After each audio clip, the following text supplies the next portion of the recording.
Hello everyone, welcome to Better Every Day. Today we have exciting topic about goals. Setting goals actually is really difficult. Setting crazy goals can be unpredictable, possible to make it. If a goal is too crazy, if a goal is too big and you want it, most often it's not possible to achieve it. Why?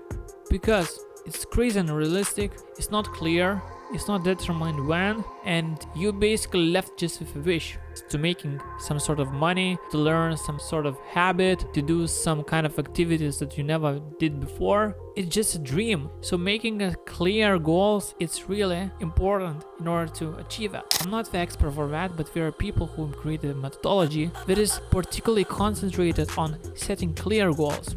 Let me introduce a SMART goal principle. Basically, a SMART goal principle is acronym that stands of S: specific, M, measurable, R, achievable, R, relevant, and T, time bounded. So specific, measurable, achievable, relevant, and time bounded. Number one, your goal has to be specific. You really have to narrow down what your goal is. You want to lose weight. How many kilos do you want to lose? 1 kilo, 2, 3 kilos. Be specific on that.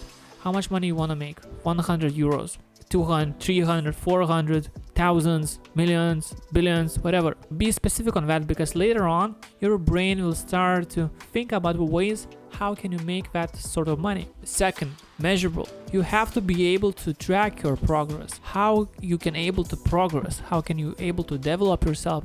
How can you able to make changes? The third thing is achievable.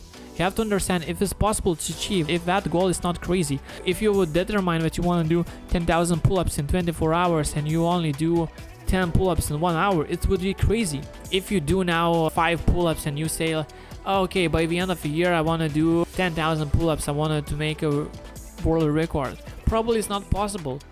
Why? Because you don't actually know the probability of achieve that.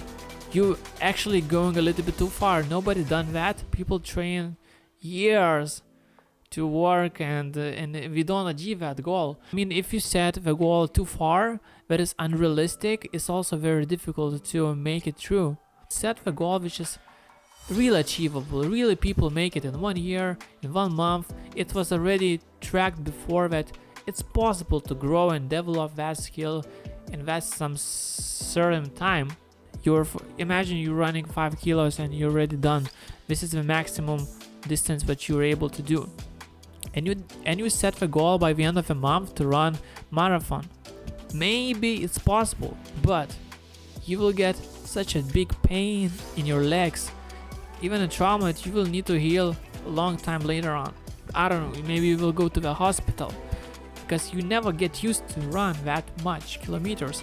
Instead of doing this unrealistic goals, which is crazy and you're seeing on YouTube and you're seeing on your videos, just make it realistic. If you do 5 kilometers, determine by the end of a month to run 8 kilometers, 10 kilometers, a little bit by little bit, step by step. Of course, you have to set your mind that you're able to do more than actually you're capable for. So then you still don't feel guilty if you not achieve a goal, but you set a goal to run 42 kilometers. By the end of the month, when you start with 5 kilometers, but at the end of the month you do 15 kilometers, it's still fine. This is a good way to train your mind that even you're not achieving that thing, you're still growing a lot. Relevant.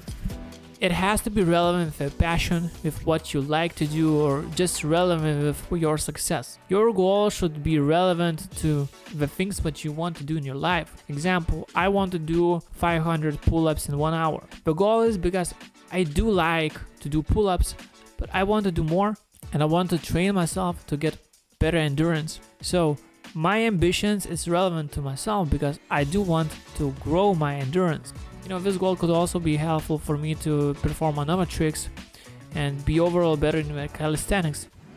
But if your aim is to make more money, it's also could relevant because you could invest more in your gear, could invest in maybe better editors, in more progress for your channel, more progress for your work. It some sort of have to be relevant, you know, either is money, even is love, relationships. Otherwise, if it's irrelevant, you will start to think why you should do it. why it's actually important to me. Your brain will always still fight with this because you will see, there's no reason. I just have a goal, but there's no reason. So probably it's gonna be really difficult to achieve. And the last thing is time bounded. You have to bound your time. You have to determine how long will it take to you to make that goal. How long will it take for me to make 1,000 euros? 10,000, 100,000 more. How long will it take? Because when you start to think, okay, what goal is for me specific, in this way I'm going, what that business I do, this is my unique service, this is profit, this is my cost for doing that, this is how long can determine for my success. You have to know how long will it take for you to make success. You have to know how long will it take for you to do 200 more pull-ups in 1 hour. You have to determine how long will it take for you to develop that skill, just become better in some sort of area. Because if you cannot measure your time, imagine it could take for you forever. It could take for you maybe 1 year, maybe 10 years, or maybe it will never be achievable because you don't have some kind of deadline. Of course, this measurement can be a little bit misleading. Maybe you're expecting to make more money or do more pull-ups, whatever, in 2 months, but at least you have some kind of understanding that it's possible to make it. It might that you're better than average. Probably you're much better than average, and your results gonna be achievable much faster. But I say I want to do 200 more, but maybe I say beyond the year I want to do 800 pull-ups, and I don't achieve that, but I achieve 200 plus pull-ups. I'm happy, and I maybe trick my mind to work even more in order to achieve that goal.